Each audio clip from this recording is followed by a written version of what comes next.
Olá, já paramos para pensar por que o mundo é do jeito que é? Por que afinal existe tanto sofrimento, tanta dor, tantos conflitos ao nosso redor e, vamos ser sinceros, muitas vezes dentro de nós mesmos? A resposta para essas perguntas, que são as mais profundas da existência humana, a gente não vai encontrar na filosofia moderna ou nas ciências exatas. A gente encontra a raiz de tudo isso em um dos capítulos mais densos e, sem dúvida, mais decisivos de toda a Escritura, Gênesis capítulo 3. Nesta nossa análise, a gente vai mergulhar fundo na história da queda. O nosso objetivo é entender as origens da condição humana, a gênese do pecado e, o que é mais importante, vislumbrar os primeiríssimos raios de luz do plano maravilhoso de Deus para nossa redenção. Porque, veja bem, essa não é só uma história antiga, é o diagnóstico preciso da nossa realidade e o prefácio da nossa única e verdadeira esperança. E para guiar nossa conversa, a gente dividiu nosso estudo em algumas partes essenciais. Primeiro, vamos começar desvendando a estratégia, que é muito sutil, por trás da tentação lá no Éden. Depois, vamos analisar o ato da transgressão em si e as suas consequências, que foram devastadoras e imediatas. Na sequência, vamos explorar um paradoxo incrível: como Deus consegue agir com perfeita justiça e, ao mesmo tempo, com uma graça infinita. E, por fim, a gente conclui com uma reflexão sobre como essa história que aconteceu lá no início da humanidade impacta, e muito, a nossa vida e a nossa fé hoje. Vamos lá? Então, a nossa jornada começa no Jardim do Éden. É importante a gente ter em mente a imagem de um lugar de perfeição, de beleza, de harmonia completa. A comunhão entre Deus e a humanidade era direta, era íntima, sem nenhuma barreira. Mas é aí que uma conversa, que parece inofensiva a princípio, entre Eva e uma serpente, está prestes a mudar absolutamente tudo, a abalar as estruturas daquele paraíso. Nesta primeira sessão a gente vai dissecar, vai fazer uma verdadeira anatomia da tentação, para entender com exatidão como o veneno do pecado encontrou uma brecha para entrar num mundo que era, até então, perfeito. Mas, afinal de contas, quem é essa serpente que fala? Seria só um animal? Talvez um dos mais inteligentes? A Bíblia, lida como um todo, como uma única narrativa, nos revela que não, de jeito nenhum. O livro de Apocalipse, lá no finalzinho da Escritura, tira a máscara dessa figura. Ele identifica a antiga serpente como o diabo e Satanás. Ele é um ser angelical que um dia foi glorioso, mas que, consumido pelo orgulho, pelo desejo de tomar o trono de Deus, se rebelou e foi expulso da presença divina. E aqui, no Éden, ele usa uma das criaturas mais astutas de Deus como um disfarce, como um veículo para colocar em ação o seu plano maligno e destrutivo.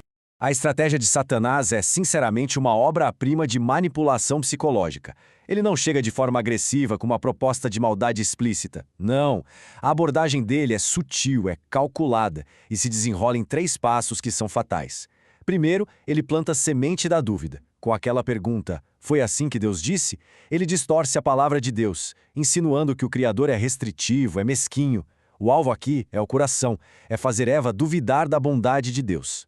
Uma vez que a dúvida se instala, ele avança para o segundo passo, a negação direta da verdade. Certamente não morrereis. Isso é uma mentira descarada que basicamente chama Deus de mentiroso. E aí vem o golpe final, a promessa falsa e sedutora. Sereis como Deus. É um apelo direto ao orgulho, à busca por autonomia. E olha, esse padrão se repete ao longo de toda a história. A gente precisa estar muito atento para não cair nessa mesma armadilha. E aqui a gente consegue ver o conflito central de forma muito clara. De um lado, a gente tem a palavra de Deus, que é como um farol de generosidade, de liberdade e de verdade. Deus oferece um universo de possibilidades, com um único limite, que na verdade era protetor. A advertência dele é clara, é honesta e visa ao bem. Do outro lado, a gente tem a palavra da serpente, que é como um canto de sereia. É sedutor, mas atrai para a perdição. Ela acusa Deus de ser mesquinho, nega a realidade e promete uma falsa liberdade por meio da rebelião. A batalha fundamental aqui é sobre confiança. Satanás queria que Eva esquecesse de todas as árvores que Deus tinha dado e se concentrasse de forma obsessiva na única que ele havia proibido. É uma tática clássica. A isca mais poderosa nessa armadilha de Satanás é, sem dúvida nenhuma, a promessa de se tornar como Deus. Mas não nos enganemos, ele distorce esse desejo. Ele propõe que a humanidade alcance esse status não pela comunhão, mas pela rebelião. Não pela submissão por amor, mas pela autossuficiência arrogante. É a promessa de sermos os nossos próprios deuses, de decidirmos por nós mesmos o que é certo e o que é errado. Essa mesma tentação nos cerca hoje, na cultura do eu, que prega a autonomia total como se fosse o bem supremo. Mas a verdade da Bíblia é que a verdadeira liberdade e a verdadeira identidade são encontradas não na rebelião, mas na submissão alegre ao nosso Criador. Então, para a gente resumir esta primeira parte, a serpente é Satanás, e sua estratégia, que é atemporal, é minar a nossa confiança na bondade e na verdade de Deus. Ele começa com a dúvida, depois ele nega a verdade e, por fim, oferece uma promessa falsa de autonomia. Isso nos ensina uma lição crucial. A batalha pela nossa alma, a batalha espiritual, sempre começa na nossa mente. É ali que a gente decide em quem vamos acreditar, na palavra imutável de Deus ou nas mentiras sedutoras do inimigo. Bom, a semente da dúvida foi plantada, o terreno do coração foi preparado. Agora, vamos ver como essa semente germinou e deu frutos amargos, os frutos da desobediência. Nesta segunda sessão, a gente vai analisar o momento exato da transgressão, o ato que transformou um pensamento em uma ação e que mudou para sempre o curso da história humana. Gênesis 3, versículo 6, nos dá um verdadeiro raio-x da psicologia da tentação. Eva viu que o fruto era, primeiro, bom para comer, ou seja, apelando ao desejo físico. Segundo, agradável aos olhos, apelando ao desejo estético.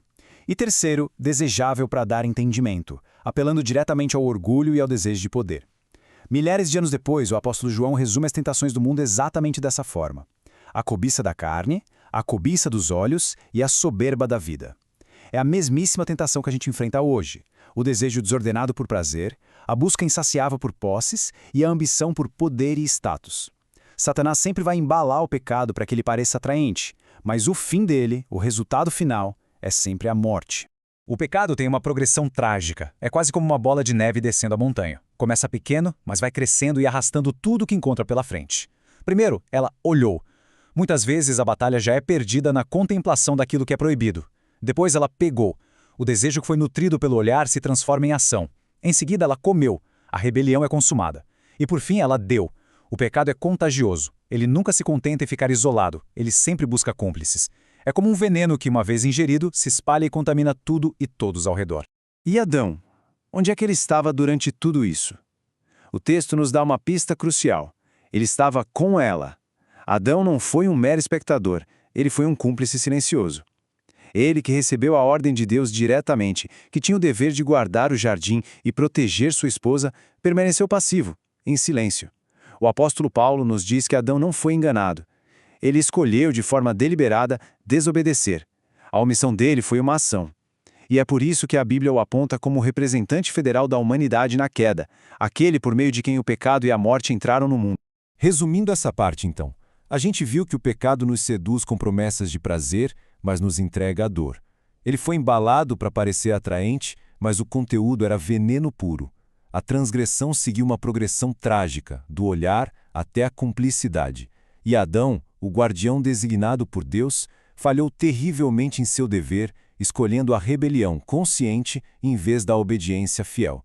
A queda, portanto, não foi um acidente, não foi um deslize infeliz. Foi uma escolha deliberada de rebelião. O ato foi consumado, o fruto foi comido, e as consequências, elas foram imediatas e absolutamente devastadoras. O paraíso foi perdido, a harmonia foi quebrada, o pecado entrou no mundo e deixou um rastro de destruição por onde passou.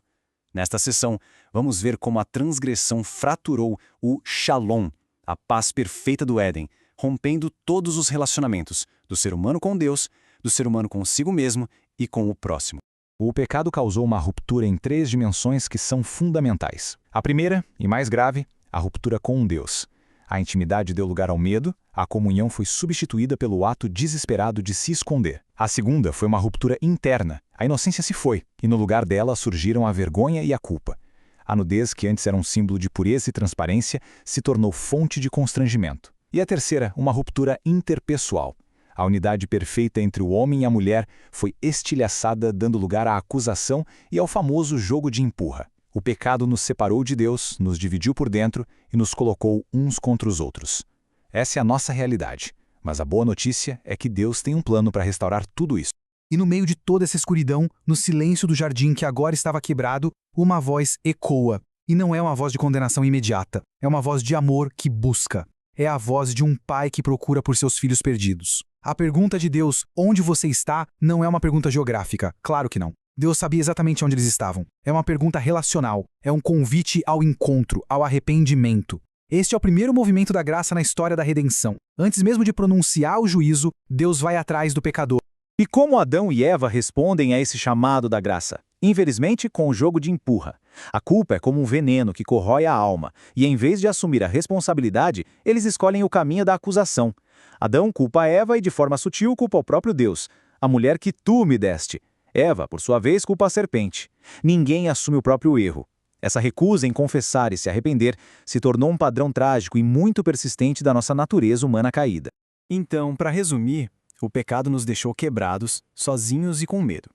Ele introduziu emoções tóxicas no nosso ser, quebrou a nossa comunhão com Deus e destruiu a harmonia entre nós. E, tragicamente, a nossa primeira reação instintiva à graça de Deus não foi o arrependimento, mas a autoproteção e a transferência de culpa. Mas a história, felizmente, não termina aqui. Deus, em sua infinita misericórdia, já tinha um plano para nos resgatar. Bom, o pecado foi cometido, as desculpas foram dadas. E agora? Chegou a hora do veredito. A justiça de Deus exige uma resposta à rebelião. O pecado não pode simplesmente ser ignorado. Mas, e isso é absolutamente crucial para a gente entender o coração de Deus, vamos ver que mesmo no meio do juízo, uma semente de esperança será plantada. O juízo de Deus é preciso e ordenado. A serpente é diretamente amaldiçoada. Para a mulher, a sentença atinge o cerne da sua vocação. A geração da vida se torna um processo de dor e a harmonia no casamento é marcada por tensão. Para um homem, a terra que ele deveria cultivar com alegria se torna hostil. O trabalho, que antes era um prazer, se torna penoso, um fardo a ser carregado com o suor do rosto. E, finalmente, a sentença da morte física é decretada para ambos. Cada aspecto da existência foi profundamente afetado pela desobediência. E então, no momento que parecia ser o mais sombrio da história humana, bem no meio da sentença de juízo, uma luz de esperança brilha de forma intensa. Deus anuncia o que os teólogos chamam de proto-evangelho, o primeiro anúncio da Boa Nova. Ele promete que um descendente da mulher esmagaria a cabeça da serpente. Satanás conseguiria ferir o calcanhar desse descendente, e isso é uma clara referência à cruz de Cristo. Mas o descendente lhe daria o golpe mortal, o golpe definitivo. Na hora mais escura da humanidade, Deus já estava revelando o seu plano soberano de salvação e vitória. Isso é maravilhoso. Adão e Eva tentaram se cobrir com folhas de figueira, mas a justiça própria deles era frágil, era insuficiente, como a Bíblia diz, como um trapo de imundícia. Então Deus, na sua graça insondável, age. Ele mesmo faz roupas de peles e os veste. Agora, para que houvesse peles, um animal inocente teve que morrer. O sangue foi derramado.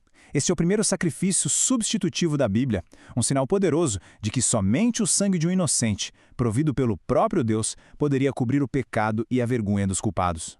É uma prefiguração, uma sombra do sacrifício perfeito e final de Jesus, o Cordeiro de Deus que tira o pecado do mundo. Em resumo, a resposta de Deus ao pecado é dupla, e isso revela a perfeição do seu caráter. Deus é justo e santo. Por isso, o pecado não pode ficar impune, e as consequências do juízo foram profundas. Mas ele também é amor e misericórdia. Por isso, mesmo ao julgar, ele promete um redentor e provê um caminho de salvação através do sacrifício. Juízo e graça, santidade e amor caminhando perfeitamente lado a lado. Chegamos à nossa sessão final. A história da queda não é o fim da história. Na verdade, é o começo de uma longa e gloriosa jornada de redenção. Agora, a gente vai conectar os pontos, ligando a história do paraíso perdido à promessa da restauração final, o clímax de toda a narrativa bíblica. Vamos ver como Deus, em sua soberania, transforma a maldição em bênção. A Bíblia é como uma sinfonia perfeita. O que começa com uma nota de tristeza lá em Gênesis, termina com um acorde de vitória triunfante em Apocalipse. É só observar a simetria. Em Gênesis, o acesso à árvore da vida é barrado. Em Apocalipse, ela está disponível para todos. Em Gênesis, a morte entra em cena, em Apocalipse, a promessa de que não haverá mais morte. E o mais lindo de tudo, em Gênesis, um Redentor é prometido no meio da escuridão, em Apocalipse, esse mesmo Redentor reina vitorioso para todos sempre. O paraíso perdido não é a palavra final de Deus. A restauração completa, isso sim, é a palavra final. Para encerrar, ficam aqui algumas sugestões de leitura e perguntas para uma reflexão pessoal. A história da queda nos mostra de forma muito clara a nossa profunda necessidade de um Salvador.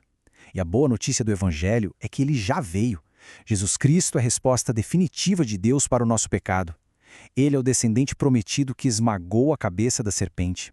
Ele é o Cordeiro de Deus cujo sacrifício nos cobre e nos purifica.